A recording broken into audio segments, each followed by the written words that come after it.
What is going on, Bat fam? It is Bat Zeke at it with a very cool DC Duels deck tech for you. This is Mono Energy Magic. Our leaders for this bad boy are Shazam and Zatanna. So you can tell right off the bat, we are a magical spell oriented deck. We are trying to cast as many of these magical spells as possible, and we're only using energy cards to do it. Let's click over and see what our individual card choices are. Let's talk about them. Let's figure out why. Let's get into the nitty-gritty. So, right now, right off the bat, we have got some ambush bug action. I really like this card. I think for a copper recruit, it really does a lot. It can just enter the battlefield and immediately pick off an opposing threat, and then your opponent still has to deal with it as well. So I really like it as just, it's good in aggro decks, but it's also good against aggressive decks as well. So pretty versatile there. Then, this is the reason in my mind to play energy decks is Stargirl. Stargirl generating that extra energy the turn after you play her, and her being a 3/3, she's a must-answer threat that a lot of these different factions can't deal with that easily while you are on the play. This is a deck that thrives off of casting multiple spells per turn, and this is the card that allows us to do it. We've got Pedro. Pedro is not at his most impressive in this deck, but he's got great stat lines, and we're just casting a lot of actions, so sometimes he can get really, really big inadvertently. Just a 1/4 against aggressive decks is not the worst thing to have either. Now, this is one of the big reasons to play the deck. Imbued with Lightning is our best magical spell enabler in this entire deck. So, for those of you who do not know, Lightning Bolts are a magical spell that costs 0 resources that deal 2 damage and draw a card. So it deals damage and gives you a new card in your hand. And so you want as many of these in your deck as possible to cycle through your deck as fast as possible and just be dealing so much lightning damage. And so this allows our deck to get a bunch of those Lightning Bolts in there early.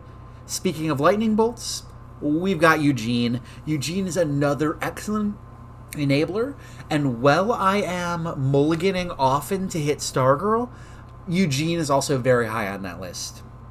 Energy Blast. This is another card I will never throw away. This is something I always want in my opening hands. Energy Blast is just an auto-include in any energy deck, just because it allows us to pick off something weak early on without needing to trade any of our recruits for them instead. Gift of Naboo. This is just another magical spell enabler, and this allows us to multi-spell per turn, and you'll see later once we get into our silver units, like when we have our John Constantines and such, Gift of Naboo just allows us to trigger Constantine several times per turn, which is really, really nice. And it just gives us additional magical spells. We're casting so many per turn anyways. This is usually just a free spell per turn. Book of Destiny. This is another alright enabler. This is a really good early game spell, but it also is nice late game as well with Constantine. We're just casting multiple spells. This creates 2 spells as well, because the first time you cast it, it actually returns back to our hand as well. So anything that allows us to get multiple uses like that and is so versatile, I am a fan of. Next on the list, we've got Amethyst. Amethyst is a 3/1 that when we deploy her is always casting a magical spell. The 3/1 body I am not that big of a fan of. She dies to literally everything, but hopefully you get value out of her magical spell beyond it just being 1 additional damage. Next up, Timothy Hunter. We have a million magical spells in our hand. This is not a turn 1 play, unfortunately, but with Gift of Naboo or Book of Destiny, this is a totally fine turn 2 play. The 1/4 body I also really, really like on this. Really good against aggro decks. Cosmic Staff. Cosmic Staff has been testing pretty bad so far. This is going to be the first cut in the deck if I'm cutting anything. Firepower is extremely relevant, just due to the fact that Lightning bolts deal damage. We need those to go face. We need to cycle those. So having those deal 3 damage instead of 2 is honestly pretty huge. But our our recruits, rather, are not that sticky, not that thick, and so they're not sticking on the board that much, so I'm not getting that much value out of the firepower. But this is almost a free spell as well, because it also generates more mana on the back end. We've got Firestorm. We are casting a bunch of spells per turn, so this is an excellent legendary card. You slam this down, and you are, at the end of turn, most likely going to be killing an opponent's recruit on the other side, and if they don't deal with this, this is just going to machine gun down every turn. The Wizard Shazam.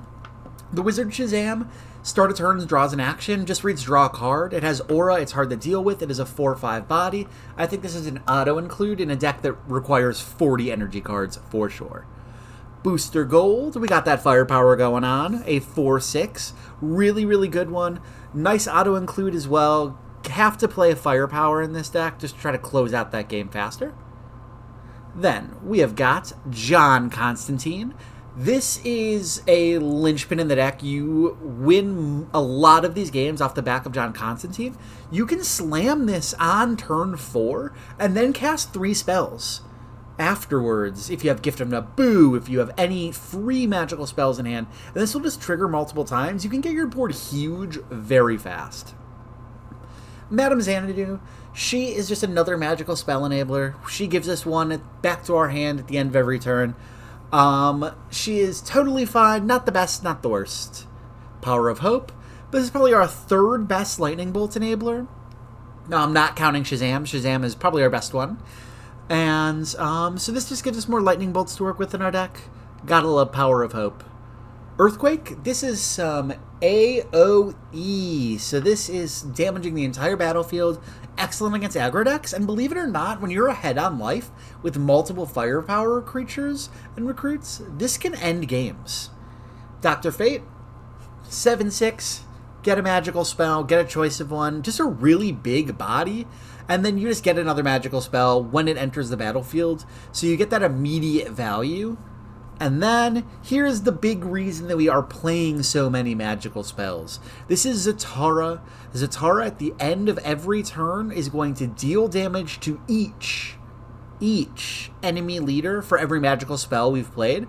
So if we can use lightning bolts just to get each of our enemy leaders down to like 10 or something like that after the fact, we just slam this. If it stays alive for a turn, we can win the game just like that. And then, last but not least, we are playing Shazam. A 7/6 speed is amazing, just kind of as is. And then it becomes Billy Batson when it dies, and so your opponent will have to deal with it again. And if they don't deal with it again, you just get it back again. So, all right, Bat family, this is Mono Energy Magic. Right below the video, you are going to find the deck code if you want to try this out for yourself. And then, after this segment, we are going to jam a few games at this so I can show you how it feels. Thank you so much for watching. If you enjoyed this part of the video, feel free to like and subscribe. I'm going to be uploading a lot of these deck techs, so I look forward to seeing you again. Let me know what you think. Thanks so much.